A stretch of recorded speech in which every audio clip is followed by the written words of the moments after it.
তো হে বন্ধুরা, কেমন আছো তোমরা? আশা করছি অনেক ভালো আছো। আজকে একটা নিয়ে আসলাম মিনি ব্লগ। আজকে এসেছি একটা লোকেশনে, দারুণ লোকেশনে, কৃষ্ণনগরের ভেতরে কদমতলা ঘাট। তোমরা নাম শুনে থাকবে হয়তো। কদমতলা ঘাটে এসেছি আজকে ঘুরতে। আমরা দুটো বাইক নিয়ে এসেছি, বাইক করে এসেছি ঘুরতে। আমরা প্রায় 7 জন এসেছি, 6 জন এসেছি, ঠিক আছে।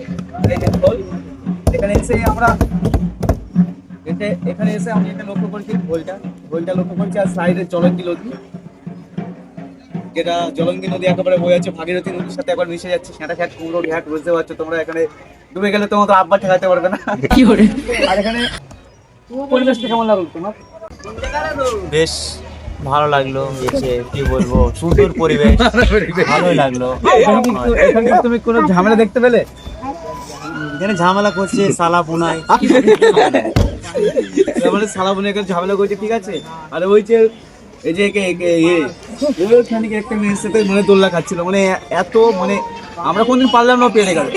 মানে বুঝতে পারছো কতটা আমরা অসহায়, মানে কি বলবো। আর এখানে ছবি তোলার ভালো ভালো লোকেশন আছে, তোমরা আসতে পারো। ঠিকানাটা হচ্ছে তোমার কৃষ্ণনগর, একবার কদমতলা ঘাট সাইডে। এখানে একটা বলে না তোমাদের কি একটা ডানা কাটা পরি, ডানাকাটা পড়ি।